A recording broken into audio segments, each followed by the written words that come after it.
Nelson Mandela was a great leader.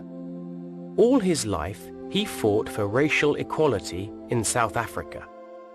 And in 1994, he became the first black president of the country. Rolihlahla Mandela was born in a small village called Mvizo in the southwest of the country. A teacher at his first school in Qunu gave him the name Nelson. When he was a young man, Nelson Mandela worked as a lawyer, but he loved politics. In 1948, the South African government introduced apartheid.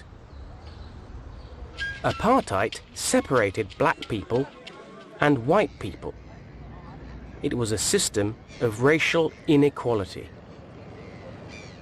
White people lived in large, beautiful houses in rich areas. But black people lived in shanty towns, areas with very poor houses. They didn't go to the same schools, see the same doctors, or use the same beaches as white people, and they couldn't vote in elections. Many people in South Africa fought for equal rights, and Nelson Mandela was one of their leaders. But in 1963, the white South African government put him in prison. Mandela was in prison for 27 years, but the people of South Africa didn't forget him. While he was in prison, he became a national and international hero. Finally, in 1991, apartheid ended and he left prison. He walked down the streets of Cape Town and gave a speech here at the City Hall. He continued the fight against apartheid. On the 10th of May 1994, Nelson Mandela won the first equal elections in South Africa's history and became president.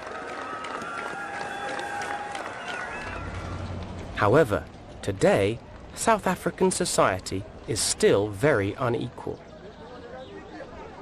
It will take a long time to change this inequality.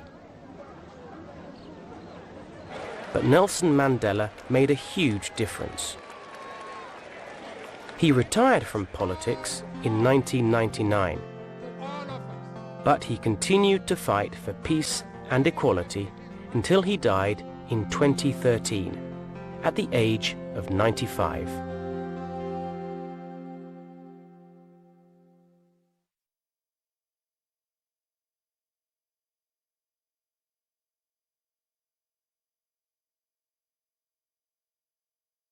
Unit 7, Curriculum Extra, Exercise 2.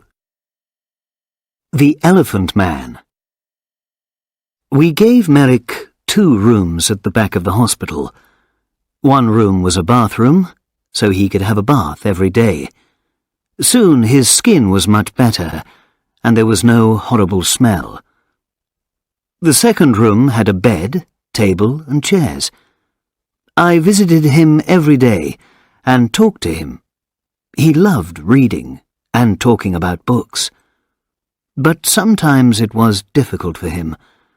At first, 1 or 2 people in the hospital laughed at Merrick because he was ugly. Sometimes they brought their friends to look at him. One day, a new nurse came to the hospital, and nobody told her about Merrick. She took his food to his room and opened the door. Then she saw him. She screamed, dropped the food on the floor, and ran out of the room. "People don't like looking at me. I know that, Dr. Treves," he said.